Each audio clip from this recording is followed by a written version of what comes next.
Good afternoon. I'm Tom Llamas from Nightly News. It has become an annual American tradition. For Super Bowl Sunday, the President of the United States sits down for a wide-ranging interview ahead of the big game. This week, I spoke with President Trump inside the Oval Office. We discussed everything from his immigration crackdown to possible military action in Iran. The whole interview is now available at NBCNews.com. We should note the conversation took place on Wednesday, before the president's social media account reposted that racist video of the Obamas, which was ultimately taken down.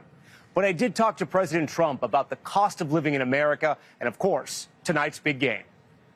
Mr. President, we thank you so much for your time. We really do appreciate it. Thank you very much. As you know, Americans are getting ready for the Super Bowl, for this great big game, and you have two teams, the Seattle Seahawks versus the New England Patriots. Who do you think is going to win?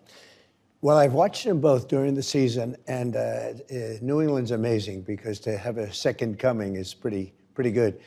Quarterbacks, both good. Seattle's an amazing comeback quarterback, and the other one's just an amazing quarterback. I think it's going to be a great game. You know, I like both areas of our country very much. I better not make any predictions. You get yourself in big trouble. But I think it's going to be a really great game. Seattle's had an amazing season. Yeah, strong defense. New England has a great tradition of winning. And Bob Kraft's done a fantastic job. You know, the whole thing is really, it's going to be very exciting. The quarterback situation's interesting. They're great. They're both great. Both great. That leads me to my next question. You have a really good relationship with the Patriots, including the former head coach, Bill Belichick. Right. What did you think when he was snubbed on the first ballot of the Hall of Fame? I thought it was terrible. I mean, he's won so much, won so many Super Bowls, great coach. Became a little bit controversial, I guess, after that. His little period after that. During it, he was just a great coach. I thought it was very inappropriate. You think he deserves it, the Hall of Fame? Oh, yeah. It's like, what have you done for me lately? Well, you know, you have a great career, and he has had a little bit of a controversial year and a half, 2 years, maybe.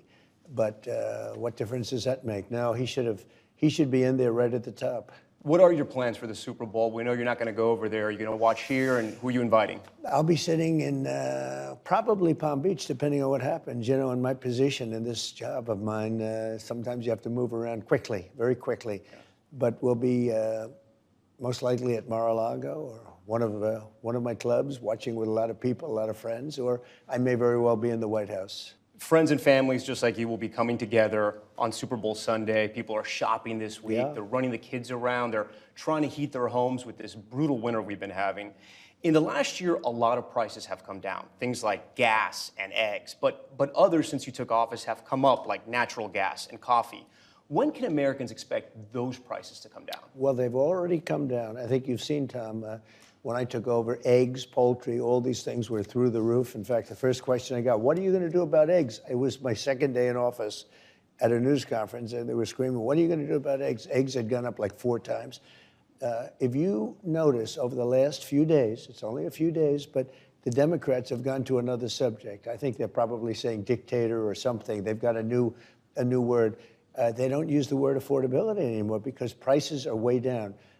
Gasoline is, I just left Iowa, $1.99 and even $1.85 a gallon, $1.85 a gallon. That's in Iowa. Many states are cracking $2. Gasoline is way down. And honestly, everything is coming way down. Beef is coming down. Yeah, but beef, coffee, natural gas, they're coming down. You bring Coffee's, that up. Yeah, coffee's it will come down. Well, it's already come down. I'll tell you what. In the last 4 days, it's only 4 days, the Democrats have not uttered the word affordability. They're the ones that caused the problem. I took over a mess in every way. The border was a mess. That everybody admits. The border is great. Crime was a mess right now. 125 years. It's the lowest crime that we've had since 1900. So we're doing a job. But the one thing that they don't say anymore is affordability because I fixed the problem that they created. Let's stay on the economy. You just mentioned it. You said you inherited a mess from President Biden when it comes to the economy. But at what point is it on you? At what point are we in the Trump economy? Oh, I'd say we're there now. I'm very proud of it, 5.6%. You know, we have a GDP of 5.6 despite a shutdown. We had a 42-day shutdown. I call it the Democrat shutdown. And because of that, I lost 1.5 points. I would have been at a 7 GDP, which hasn't been seen, I don't know, ever maybe ever. Yeah. And I think 26 is even going to be better. You know, we have hundreds of billions of dollars pouring into our country, actually trillions. $18 trillion is being invested in our country as we speak. And there are factories and plants and thousands of businesses being built all over the country. Nobody has ever seen it. I just spoke to President Xi of China. Nobody has ever seen anything like what's happening right now in America. When will we see those jobs and those factories open? Because manufacturing has been down. Well, you're already seeing it in construction because they're all building. You know, we have factories being built, car plants are coming in from Canada, coming in from Mexico. They're leaving Germany, Japan. They're all coming into the United States. And you're seeing it in your construction numbers. And, you know, the plant, we have to build them. And the plants are under construction. In your term, you think those plants will open in your term? They'll be opening up over the next year and a half, yeah. You've had successes on immigration, some big ones. Illegal border crossings are at historic lows, but the entire country watched those videos of 2 Americans being killed in Minneapolis. Yes. You've gotten calls from your own supporters to make changes, and now you're pulling out some officers from Minneapolis. Are there more changes coming?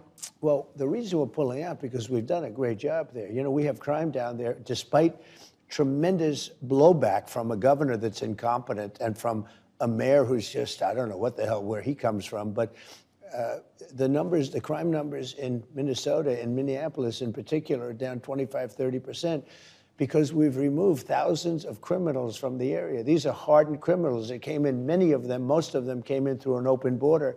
And we've done a great job. But look at Washington, D.C. Yeah. It's like a safe city. You can walk to the White House. You didn't have to take an armored vehicle. You could walk. Washington safe. Look at what happened in Louisiana. I got a call from the governor. Right. Please do something with New Orleans. We went there 4 weeks ago. Crime is down 71%. Memphis, Tennessee, crime is down 80% after 5 weeks. And here's a big thing. Crime historically in this country, it's down at the lowest level it's ever been. And a bad word, murder. We've had less murders than we have had in decades. Yeah. One more question on the Super Bowl. And you know why? Because we're tough on crime. The Super Bowl is this sort of rare time in America, right? Yeah. Where we're all united. Right. It's a common experience. There's still divisions in this country, right? And Democrats will say it's all because of you. And then Republicans will say Democrats don't want to work with President Trump. They blame President Trump for everything. What's one thing you can do really to help Americans find common ground? Well, you know, we're working on the Save America Act, which is going to secure up a lot of things, but secure up our voting. I think people would like to do it, and I think Democrats would too. You know, when you go to voter ID and you ask Democrats, it's polling at 82% with Democrats. I'm not talking about Democrat politicians. I'm talking about Democrats. We have to do something about our voting. We need strong borders. We need a fair press, which we don't have. And very importantly, we need the strong border, the fair press, and we need fair elections. We need elections where people aren't able to cheat. And we're going to do that. I'm going to do that. I'm going to get it done. And by the way, it polls, even with Democrats, they want that. We should note voter ID rules do have wide public support, but the vast majority of Democrats on Capitol Hill oppose them, arguing that such rules would make voting more difficult for millions of Americans. Once again, our full interview is available right now at NBCNews.com. I'm Tom Llamas. I'll see you tomorrow night on NBC Nightly News, live from the Winter Olympics. But for now, we'll take a quick break, then back to the Super Bowl pregame show.